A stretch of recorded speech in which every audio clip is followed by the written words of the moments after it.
नमस्कार बच्चों, मैं आज आपके सामने 11th क्लास के कुछ चैप्टर्स के इम्पोर्टेंट क्वेश्चन बताने जा रही हूँ। ये आपको एनुअल एग्जाम में हेल्प करेंगे और यदि आप अच्छे से करते हैं तो बहुत अच्छे नंबर आ सकते हैं आपके। तो कार्यपालिका में कार्यपालिका वाले चैप्टर से शुरू कर देंगे, क्योंकि कार्यपालिका के चैप्टर पिछली वीडियो में मैंने पूरा नहीं किया था और इसमें मैं पूरा कर रही हूँ। इसमें सबसे पहले तो कार्यपालिका किसे कहते हैं। कार्यपालिका का अर्थ बताइए। सरकार के उस अंग से जो कायदे कानूनों को संगठन में रोजाना लागू करता है। और जापान में कौन सी कार्यपालिका है, फ्रांस में कौन सी कार्यपालिका है, ये हमें पता होना चाहिए। एग्जाम्पल भी पूछ सकते हैं बस कि कौन कौन से देशों में कौन सी कार्यपालिका है। कार्यपालिका के प्रकार सामूहिक नेतृत्व पर संसदीय कार्यपालिका, अर्धाध्यक्षात्मक और अध्यक्षात्मक। तो अंतर आ सकता है संसदीय कार्यपालिका और अध्यक्षात्मक कार्यपालिका में। और ये कार्यपालिका के प्रकार राजनीतिक कार्यपालिका और स्थायी कार्यपालिका में अंतर। राजनीतिक स्थायी कार्यपालिका किसे कहते हैं, स्थायी कार्यपालिका किसे कहते हैं। और संसदीय कार्यपालिका की विशेषताएं जो हैं, ये इस तरह से टेबल भी बनी है, चार्ट बना हुआ है, तो ये इस तरह से भी लिखा जा सकता है। और संसदीय कार्यपालिका में नाम मात्र का अध्यक्ष कौन होता है, वास्तविक अध्यक्ष कौन होता है। तो ये दो नंबर में भी इसके क्वेश्चन आ जाते हैं। और भारत में संसदीय कार्यपालिका को अपनाने के कारण ये बहुत सुंदर सा चित्र बना हुआ है और इसको इस तरह से बना सकते हैं आप। और इसको अगर दो पॉइंट के रूप में देखा जाए तो पॉइंट के रूप में एक्सप्लेन कर सकते हैं। और राष्ट्रपति का निर्वाचन का भी आता है कि राष्ट्रपति का निर्वाचन कैसे किया जा सकता है और उसका महाभियोग कब लगाया जा सकता है। और मंत्रिपरिषद का आकार संविधान के कौन से संशोधन में किस तरह का होता है और कितने प्रतिशत सीटें जो हैं मंत्रिपरिषद की में मंत्रिमंडल की होनी चाहिए, मंत्री कितने होने चाहिए संसद में। और कार्यक स्तर के आधार पर मंत्रियों का 3 स्तरों में विभाजन। सामूहिक उत्तरदायित्व क्या होता है, सामूहिक उत्तरदायित्व किसे कहते हैं, बहुत इंपॉर्टेंट क्वेश्चन है।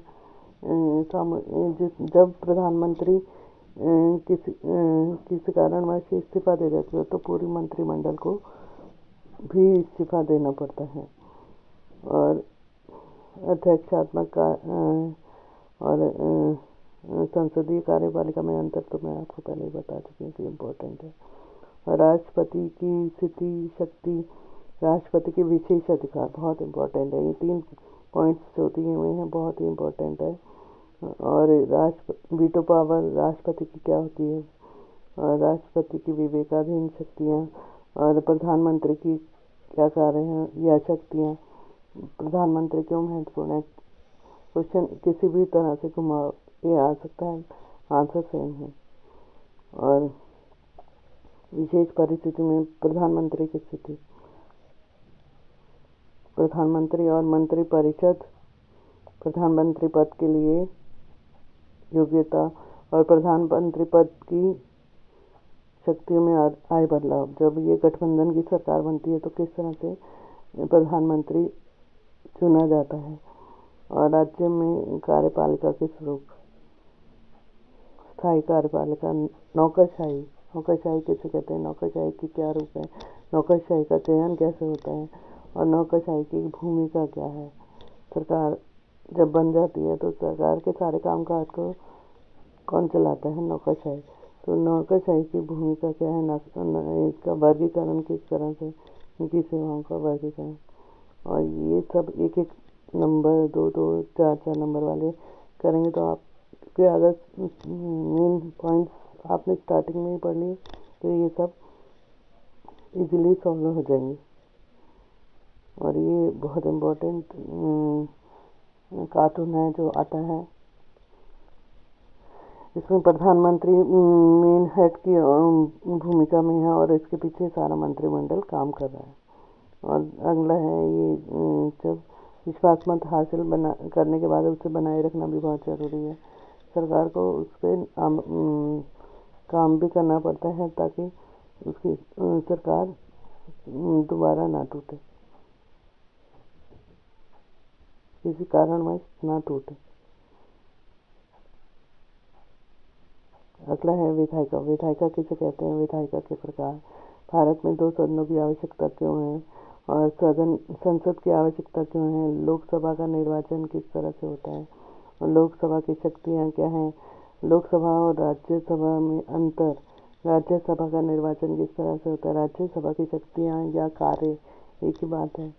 और विधेयक कितने प्रकार का होता है? संसदीय नियंत्रण, मतलब संसद किस तरह से संसद पर नियंत्रण किया जा सकता है। बहस व चर्चा होती है जब भी सत्र होता है और कानूनों को स्वीकृति या अस्वीकृति दी जाती है। वित्तीय नियंत्रण होता है। अविश्वास प्रस्ताव लाया जाता है अगर सरकार की नीतियाँ पसंद नहीं होती। विधायिका संसद को ही कहा जाता है और इसके 3 पार्ट्स हैं, राष्ट्रपति और 2 सदन, राज्यसभा और लोकसभा। और संसद लोकसभा निम्न सदन होता है, राज्यसभा उच्च सदन। और सरकार के 3 विधायिका, कार्यपालिका, न्यायपालिका। और संसद में ये बहुत इंपॉर्टेंट क्वेश्चन है, 2 सदनों की आवश्यकता क्यों है और संसद के प्रमुख कार्य क्या हैं? संसद कैसे कानून बनाती है, किस तरह से कानून बनाती है संसद? इसका टेक्स्ट बुक पे एक बहुत अच्छे से चार्ट बना हुआ है। उससे यदि विधेयक किस तरह से कानून बनता है इसको आप कर जाएं टेक्स्ट बुक वाले NCERT की टेक्स्ट बुक में, तो बहुत अच्छे से ये क्वेश्चन आता है। 4 नंबर में आ जाता है, 6 नंबर में आ जाता है। तो और संसद के प्रमुख कार्य ये 2 नंबर में भी आ सकता है और 6 नंबर में भी आ जाता है। और संसद समितियाँ कौन सी हैं, उनके क्या कार्य हैं? कुछ संसद समितियों के नाम जैसे ये नियमन समिति, विशेषाधिकार समिति, कार्य मंत्रणा, आश्वासन समिति। और संसद किस तरह से अपने आप को नियंत्रित, पूरा 6 पॉइंट दिए हुए हैं। ये अच्छा, इसमें पूरा सा एक्सप्लेन किया हुआ है और इसे कर लेंगे। और द्विसदनीय राज्य कौन कौन से हैं? इसमें पहले 7 थे, अब 6 राज्य हो गए। और इसमें विधानसभा की शक्तियाँ, विधान परिषद की शक्तियाँ। जो विधानसभा जो है राज्य में होती है, तो इसकी विधान सभा की क्या शक्तियाँ हैं? जिस तरह से लोकसभा होती है वैसे ही राज्य में विधानसभा होती है, और जिस तरह से राज्यसभा होती है उस तरह से विधान परिषद होती है। और इन कुछ 6 राज्यों में ही 2 सदन विधायिका है। 1 नंबर के, 2 नंबर के, 4 नंबर के, 6 नंबर के आपने इजीली कर लेने हैं। इसमें से एक मैप ये आ सकता है और इसे कर लीजिएगा, इम्पोर्टेंट है। ये कार्टून है, वॉकआउट नहीं आउट किए गए हैं, मतलब कि जब संसद का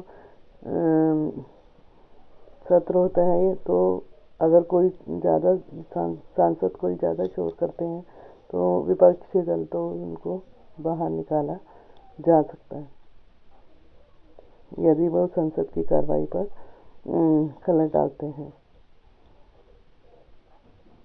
नेक्स्ट है न्यायपालिका। न्यायपालिका भी एक इम्पोर्टेंट चैप्टर है।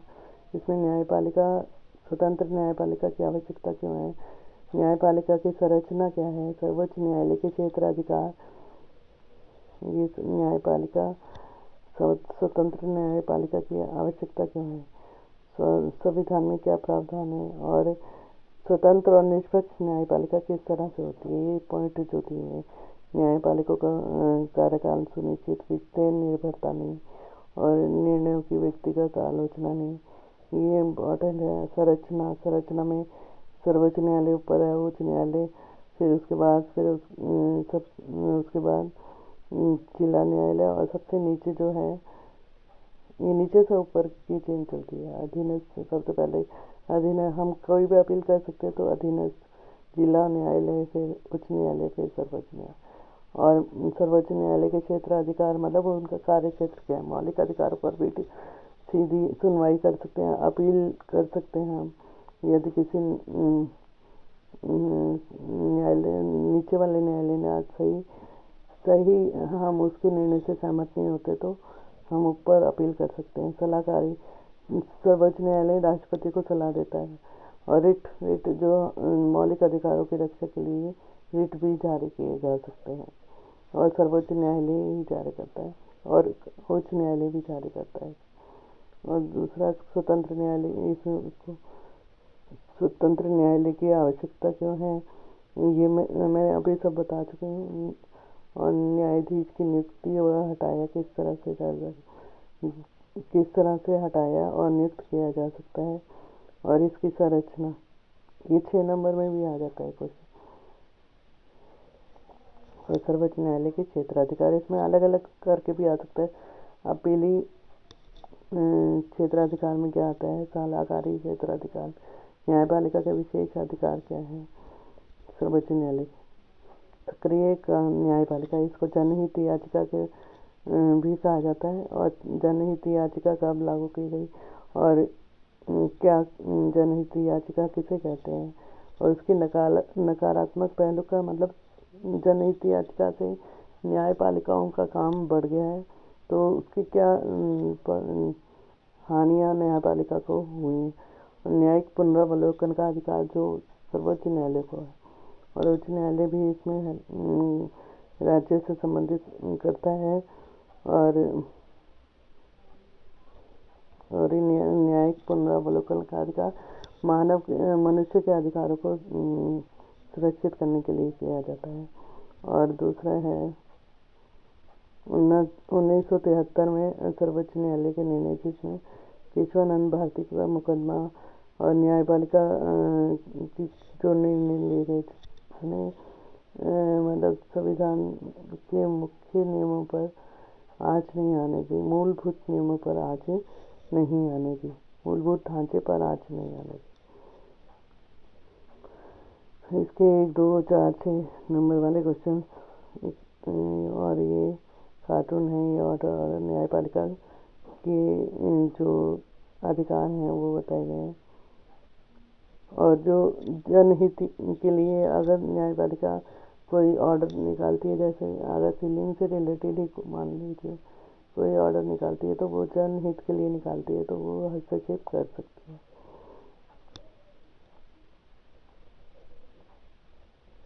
इसके बाद आता है संघवाद। संघवाद जो है, भारत में किस तरह की सरकार है सर। वैसे नॉर्मली सरकार कितने तरह की होती है वर्ल्ड में, तो 2 स्तर होते हैं पूरे देश के लिए, एक सरकार जिसे संघ सरकार कहते हैं, और राज्य के लिए अलग अलग सरकार जिसे राज्य सरकार कहते हैं। संघवाद की विशेषता 2 या 3 स्तर की सरकारें होती हैं इन लोग, और संविधान द्वारा ये संघवाद की विशेषताएं बताइए, या भारतीय संघवाद की विशेषताएं बताइए, तो भी आंसर यही आएगा। और भारत एक संघ राज्य किस तरह से है, 3 स्तर की सरकार है भारत में, 3 सूचियां हैं, संघ सूची, राज्य सूची और समवर्ती सूची। इसमें कितने विषय हैं, ये भी क्वेश्चन 2 मार्क्स में आ जाता है। कौन कानून बनाता है, और संघवाद का अर्थ किसे कहते हैं, भारत में संघवाद कौन से अनुच्छेद में दिया गया है, और ये भारतीय संघवाद की विशेषताएं, जिसमें अलग भी दिया गया है, सही है, इसे याद करना है। और भारतीय संविधान में संघात्मक लक्षण, ये बहुत इंपॉर्टेंट क्वेश्चन, भारतीय संविधान में कौन से संघीय लक्षण दिए गए हैं, कौन सी संघीय विशेषताएं, और भारतीय संविधान में कौन सी एकात्मकता के लक्षण है, कि इसका मतलब संघवाद होते हुए भी भारत किस तरह से एक होके जुड़ा हुआ है, किन बातों से भारतीय संविधान ने केंद्र सरकार को मजबूती दी है। और भारतीय संघ में केंद्रीय सरकार क्यों शक्तिशाली है, क्योंकि अगर केंद्र सरकार मजबूत होगी तभी देश की एकता बनी रहेगी, नहीं तो राज्य अपनी अपनी मांग करेंगे, तो उस चक्कर में देश टूट भी सकता है। और भारतीय संघीय व्यवस्था में तना आ जाता है कई बार, वो भी केंद्र और राज्य के संबंधों में, या राज्य और राज्यों के संबंधों में।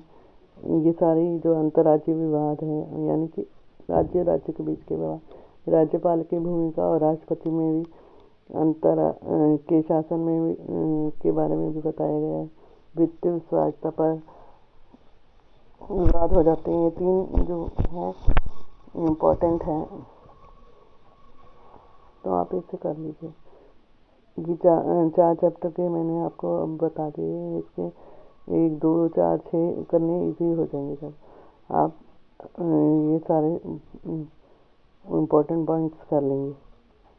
अब ये है कार्टून के बारे में, इसमें बताया गया है कि किस तरह से इसके क्वेश्चन ये हैं। राज्यपाल की नियुक्ति कौन करता है, और केंद्र सरकार और राज्य सरकार के बीच में के बारे में बताया गया है। तो इसको आप कर लीजिए, और ये मैप दिया हुआ है, इसको भी एक बार कर लीजिएगा।